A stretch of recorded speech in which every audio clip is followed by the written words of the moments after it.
National Herald కేసులో Congress అగ్రనేతలు Sonia Gandhi, Rahul Gandhi ED ఆరోపణలు చేసింది. 142 కోట్ల రూపాయల స్కామ్ కు పాల్పడ్డారని కోర్టుకు తెలిపింది.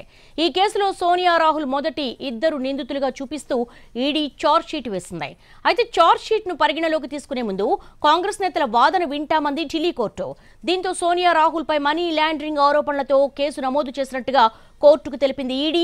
మరోవైపు ఈడీ ఆరోపణలపై ప్రతిస్పందనగా తమ వాదనలు వినిపించేందుకు సమయం కావాలని సోనియా, రాహుల్ గాంధీల తరపున న్యాయవాదులు కోర్టును కోరారు.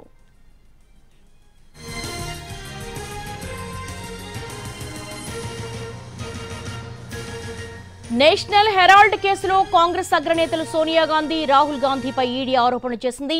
142 కోట్ల రూపాయల స్కామ్ కు పాల్పడ్డారని కోర్టుకు తెలిపింది. ఇదే అంశానికి సంబంధించి ఢిల్లీ నుంచి రాజు మనతో పాటు లైవ్ లో జాయిన్ అవుతున్నారు. రాజు, మీ దగ్గర ఉన్న ఇన్పుట్స్ ఏంటి? నేషనల్ హెరాల్డ్ కేసులో కాంగ్రెస్ అగ్రనేతలు సోనియా గాంధీ అండ్ రాహుల్ గాంధీపై ఈడీ ఆరోపణలు చేయడమే కాదు, దానికి సంబంధించిన చార్జ్ షీట్ ను కూడా కోర్టుకు సమర్పించింది. ఎస్ దేవి, నిజంగా చెప్పాలంటే నేషనల్ హెరాల్డ్ కేసుకు సంబంధించినటువంటి వ్యవహారంలో ఈడీ సోనియా గాంధీ, రాహుల్ గాంధీల పైన సంచలన ఆరోపణలే చేసిందని చెప్పుకోవచ్చు. ఎందుకంటే గతంలోనే ఎప్పుడైతే ఈ నేషనల్ హెరాల్డ్ కేసుకు సంబంధించి సోనియా గాంధీ, రాహుల్ గాంధీలతో పాటు కాంగ్రెస్లో ఉన్నటువంటి ముఖ్య నేతలందరినీ కూడా ఈడీ పలుసార్లు నోటీసులు ఇచ్చి పిలిచి విచారణ జరిపింది.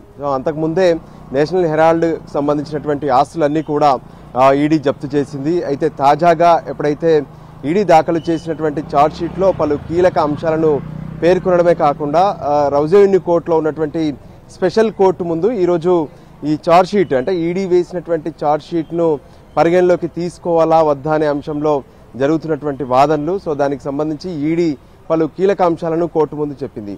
ఏదైతే నేషనల్ హెరాల్డ్కి సంబంధించి ఆ తర్వాత అసోసియేట్ జర్నల్ లిమిటెడ్ అనేది వ్యవహారంలోకి వచ్చింది. కానీ యంగ్ ఇండియా కంపెనీ ద్వారా పెద్ద ఎత్తున ఇక్కడ మోసం అనేది జరిగింది. ఎవరైతే అందులో ఉన్నటువంటి స్టేక్ హోల్డర్స్ ఉన్నారో, భాగస్వాములు ఉన్నారో వాళ్ళందరినీ కూడా మోసం చేసి సోనియా గాంధీ, రాహుల్ గాంధీలు ఇద్దరే 76% వాటాతో ఉన్నారు. సో 142 కోట్ల ధనాన్ని మొత్తం కూడా వాళ్ళే ఉపయోగించుకున్నారు. అంతేకాదు మిగతా ఎవరైతే స్టేక్ హోల్డర్స్ కూడా మోసం చేయడమే కాకుండా ఏవైతే ఆస్తుల ద్వారా వచ్చినటువంటి ఆదాయాన్ని సైతం వాళ్లే తీసుకున్నారనేటువంటి విషయాలను స్పష్టం చేశారు.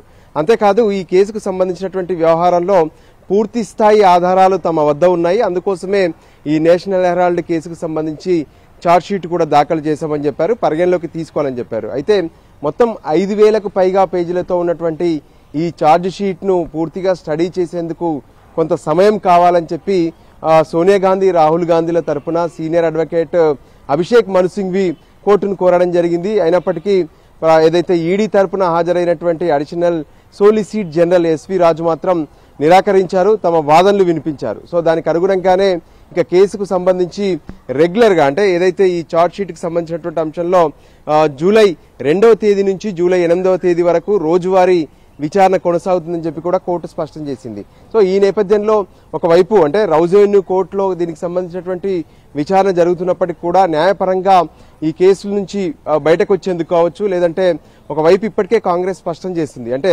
కావాలనే కక్షపూరితంగా ప్రధానమంత్రి నరేంద్ర మోడీతో పాటు కేంద్ర ప్రభుత్వం మొత్తం కూడా ఈ నేషనల్ హెరాల్డ్ కేసును ఎక్స్పోజ్ చేసినటువంటి పరిస్థితి కనిపిస్తుంది అనే విషయాన్ని కూడా స్పష్టం చేశారు. దానికి అనుగుణంగానే హైకోర్టు, సుప్రీంకోర్టులను కూడా ఆశ్రయించే ఆలోచనలో అటు సోనియా గాంధీ, రాహుల్ గాంధీలు ఆలోచిస్తున్నటువంటి పరిస్థితి కనిపిస్తుంది. All right Raju, thanks for the live updates.